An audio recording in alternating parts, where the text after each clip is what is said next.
আজকে আমার শ্রী শ্রী অনুকূলচন্দ্র ঠাকুরের আলোচনা শুরু করতে চলছি, তাই পুনরায় একবার আগে বলুন জয় গুরু, জয় গুরু, জয় গুরু। চলুন শ্রী শ্রী অনুকূলচন্দ্র ঠাকুরের আলোচনা শুরু করি। সাধারণ সভা সন্ধে ৭:১৫ বিশেষ উৎসব মণ্ডপে অনুষ্ঠিত হয় সাধারণ সভা। উদ্বোধনী সঙ্গীত পরিবেশন করে পণ্ডিত বলরাম দাস। প্রথম বক্তা শ্রী দীপানন্দ প্রসাদ ধর্ম ও রাজনীতি বিষয়ে বলেন, ধর্ম শব্দ ধী ধাতুর থেকে এসেছে, যার অর্থ ধারণ, পালন ও পোষণ করা। কিন্তু আজকাল লোক পূজা অর্চনা, দান দক্ষিণা, ব্রত উপবাস করাকেই ধর্ম বলে বুঝছে, যেগুলো কিনা ধর্মের আনুষ্ঠানিক অঙ্গ মাত্র। দৈনিক জীবনের আচার আচরণের সঙ্গে ধর্মের কোনো সম্পর্ক থাকছে না। পরম দয়াল শ্রী শ্রী ঠাকুরের বাণী উল্লেখ করে তিনি বলেন, ধর্ম মুক্ত হয়ে আদর্শে, আদর্শে দীক্ষা আনে অনুরাগ, অনুরাগ আনে বৃত্তি নিয়ন্ত্রণ। কার কতটুকু বৃত্তি নিয়ন্ত্রিত হয়েছে তা কর্মের মাধ্যমে বোঝা যায়। রাজনীতির মূল্য উদ্দেশ্য হল জনগণের সেবা করা, কিন্তু যার জীবন স্বয়ং নিয়ন্ত্রিত হয় সে অপরের সেবা পরিপূর্ণরূপে করতে পারে না।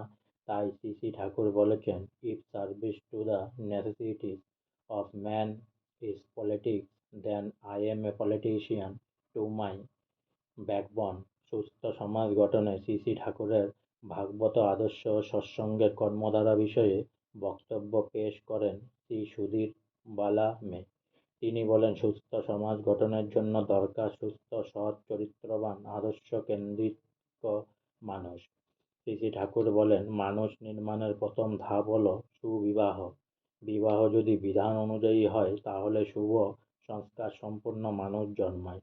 তখন সে সমস্ত মানুষ সহজভাবেই আদর্শকেন্দ্রিক চলনায় অভ্যস্ত হয়, তারও সুস্থ সমাজ গঠনের হাতিয়ার হয়ে ওঠে। শ্রী শ্রী ঠাকুরের ভাবাদর্শ অনুযায়ী বিবাহ হওয়ার ফলে সৎসঙ্গীরা সমাজে শুভ সংস্কার সম্পন্ন মানুষ উপহার দিচ্ছে। দেখা যাচ্ছে তার বহু মানুষকে শুভর পথে নিয়ন্ত্রিত করতে সক্ষম হচ্ছে। শ্রী শ্রী ঠাকুরের ভাগবত আদর্শ ও সৎসঙ্গের কর্মদ্বারা এভাবেই সুস্থ সমাজ গঠন করতে সক্ষম হচ্ছে। তৃতীয় বক্তা অধ্যাপক বিজয় কুমার নায়েক। তিনি বলেন, ব্যক্তি জীবনে ধর্মের অভুক্ততা নেই। লোক সংহতির উদয় বিষয়বস্তুর উপর বলেন, মানুষের বাঁচা বাড়াকে যা ধরে রাখে তাই ধর্ম। বাঁচতে গেলে মানুষের দৈনন্দিন জীবনে যা যা করণীয় সেগুলি ধর্মকে সার্থক করে।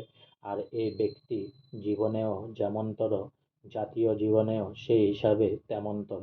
তাই ব্যক্তি জীবনে যে ধর্মকে প্রতিপালন করে সে পরিবেশ সম্পর্কে সচেতন হয়, কারণ সে অনুভব করতে পারে নিজে সুস্থ থাকতে হলে সুস্থ পরিবেশ রচনা করতে হবে, নিজে বাঁচতে গেলে অন্যকে বাঁচাতে হবে, ভালোবাসতে হবে, সেবা করতে হবে। আজকে আমার শ্রী শ্রী অনুকূলচন্দ্র ঠাকুরের আলোচনা এখানেই সমাপ্ত হলো। তাই আমার গুরু ভাই বোনেরা এবং সবাই অনেক অনেক সাবস্ক্রাইব করুন আমার চ্যানেলটি, অনেক অনেক লাইক করুন, আর পুনরায় একবার বলুন জয় গুরু, জয় গুরু, জয় গুরু।